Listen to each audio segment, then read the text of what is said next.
Hi folks, welcome back. It's week 13, which is to say 2 weeks shy of week 15, and we only have 15 weeks in the class. So pretty exciting. We're rolling along.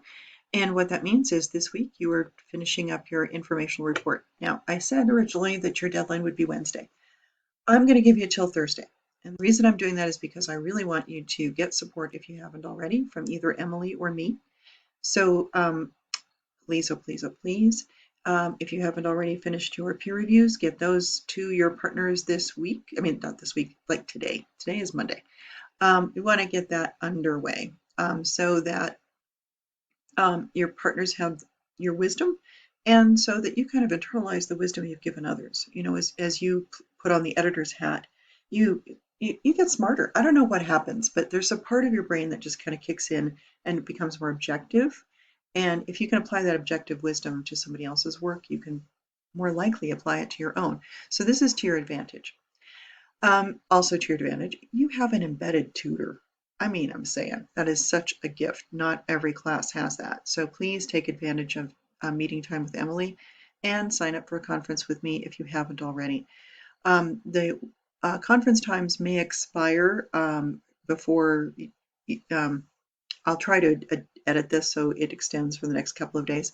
If you can't sign up for a time that's in the Calendly sign-up sheet, send me a pronto message or an email and we'll work something out. Okay, so really, just we'll work something out. So again, I've extended the deadline to Thursday to give you a little more time for that revision process. I do want to see growth and change and development. I want to see that you've internalized those academic skills so that you can transfer them onward when you go into your other classes. So this is your training ground for academic writing in the future. So you want to have some skills in place.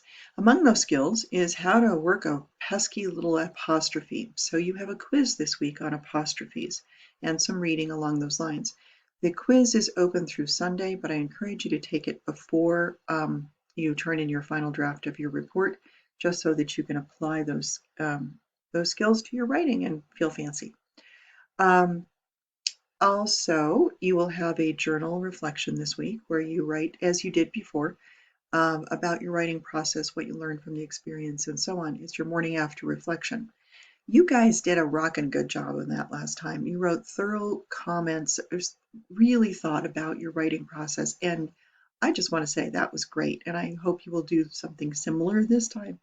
I applaud you for that because that's where you internalize what you've learned, and that's the goal. It's not about passing the class; it's about taking it in and using it in the next wave of your academic life. So keep it up.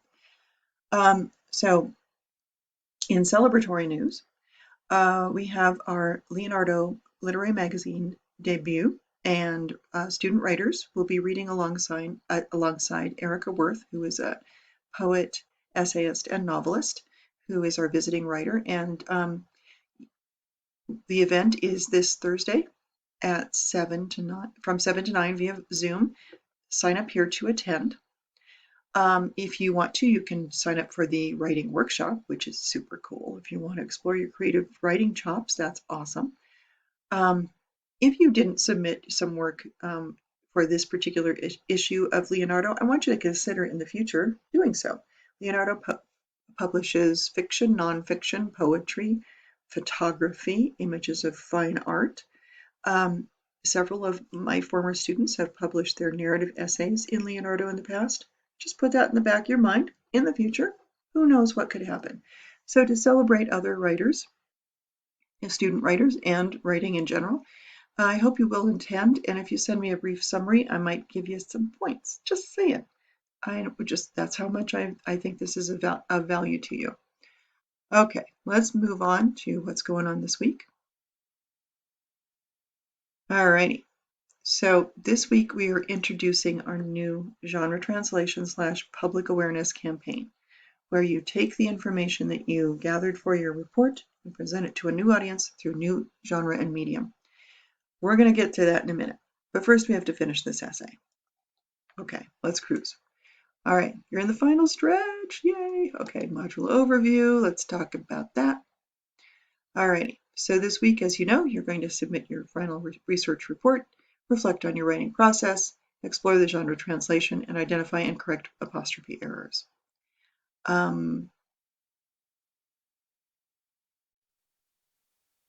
Here is the point value and the due dates. Here is a reading to help you out with the apostrophe quizzes, so that doesn't freak you out. It should be pretty straightforward. And here are your readings and resources. So I will give more specific feedback on one-on-one conferences. If you want specific feedback from me, that's how that's going to roll. But I've given you some general feedback in this handout, this tips for revision. So I want you to check that out, and I'll show you in a minute. Course Hero is a great resource. They publish on YouTube, and this is a YouTube video about how to proofread your paper. Of course, proofreading is the last step, as you know. We want to get that structure down. We want to get your thesis strong. We want to get that support. You want to have the information from your sources integrated and cited, introduced, presented, and cited. Your sandwich inside your pie. I know, we've been through this before. These are just for your reference. You know, you've seen these before. Here is the reading for apostrophes. And this stuff we really want to spend some energy on. So once you get that paper underway, come back and read Design Principles for Print and Digital Media, Multimodal Genres for Presentation, and so on. And these are really useful, and also raising awareness and educating the public. This is what we're doing next. I'll explain shortly. But here I'd like to point out Tricia's tips for revision. My advice is general, but this will help you walk you through, did you get stuff done? Much of this will look a lot like the outline, but some of this, pardon me, just referencing, just check your work, okay, so that you feel confident going forward.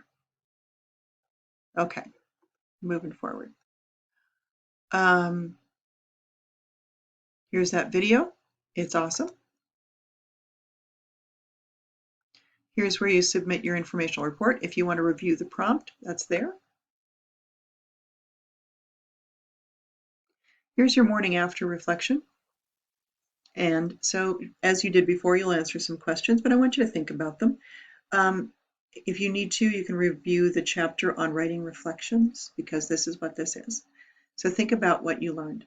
What did you learn about the process that you didn't know before, the research process that you didn't know before? What lessons or activities or resources did you find most helpful during the research process? If you want to tell me what was least helpful, that's actually good information too. Share one thing, at least one thing that you think went well in your informational report. Brag, cite your work, tell me what to look for. Like if you want to say, Trish, notice this, it's good, that's great, okay? Tell me what changed in your essay to make it stronger in your revisions and what was difficult, what remains difficult, what do you want help with? So this helps you, but it also helps me. It makes me a better teacher when I read your reflections. So please be honest and specific. Alrighty, moving forward. You've got an apostrophe quiz. You can take it up to 10 times and there are only 5 questions. Sweet deal. Is it the 5 points that's important? Is that what matters here? I don't think so. It's about really learning how to use apostrophes effectively so that your writing is stronger and clearer as you go on in your college career. Okay, I've said that like 12 times, but it's kind of a point I want to make.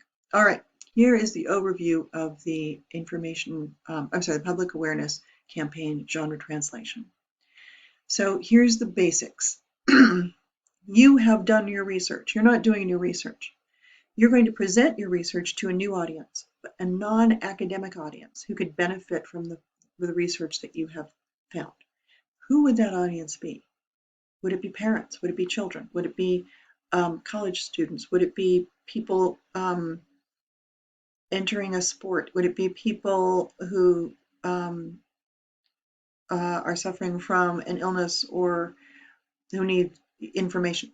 Who needs this information? And what is the best way to get it to them? So you're going to think about your rhetorical situation. Who's your audience? What's your purpose? It's to inform. What will be your genre or medium? It's not going to be an essay. You've already done an essay. You've done an academic essay for an academic audience. You're doing this in a new way. So you can use video. You can make a podcast. You can make an infographic. You can make a brochure. You can do a PowerPoint or Prezi. You can do so many things. Think about who you want to reach and what would be the best way to reach them, right? As a lay person, as a person in the world, do you go to academic essays if you want to get information, or do you go to a website? You can make a website. There are easy ways to make websites. So there's a prompt here. I'll walk you right through it. But here are links to different tools that are all free that will walk you through how to make all this stuff. So you can make, like I said, a website. And here, down here, are all kinds of student samples. Here's a video. Here are a couple of PowerPoints, a website, a Prezi, another video, a picto chart, and a brochure. All demonstrate how students have approached this process. If you go to the Hall of Fame that I've uploaded, that I've redone because the links didn't work, you'll see some of there's a connection between narratives, research papers, and this genre translation. So you'll see how some students have progressed from these assignments to take it from the personal to the academic and informational to the new genre, new audience. So take a look at that. So here's the prompt. You're going to think about how you might educate a public audience about your research to raise public awareness. Like you are, this is like a PSA. We're helping people out here with good information. You're taking the information from your narrative through to your informational report into this new genre translation. So here are some questions, and these are questions you'll be answering next week in your discussion. What do you want to accomplish? Who do you want to reach? How will you reach your audience? What information from your research will you include? Because you can't include it all, right? You're going to have to pick the most useful information. What tools and technologies and skills allow you to carry out this public awareness campaign, and so on. So take a look at that, and here's what else you need to know about the prompt. So take a look at that, read it closely, so that you feel confident going forward. As I say, you've got some models here to play with. You have some tools that you can draw from. And please go back to the reading this week. It'll walk you through, each chapter really develops how you can think about design, how you can think about audience relationships, how you can think about changing your diction and your syntax so that it's less academic and formal and more user-friendly for a lay audience. By lay, I mean non-traditional academic, the type of audience you choose to reach. If you're writing for children, if you're presenting, say, a presentation for children about, say, healthy eating habits, well, how would you go about it? Would you use bright colors? Would you use fancy fonts? Would you use video? Would you use puppets? What would you do? If you present the same information about healthy eating habits to adults, would you use a brochure? Would you use a website? Would you include graphics? I don't know. You have to make your choices. I'm not talking about healthy eating as your topic. I'm talking about your research as your topic. I'm just illustrating a point. So let me know what questions you have. In today's workshop, we'll spend most of our time talking about revision for your essay, but tomorrow's workshop, we can talk about the final project. So let me know what questions you have, what's freaking you out, what's making you feel excited, and we will work together. So let me know how I can help you. Thanks for listening, and I'll see you around.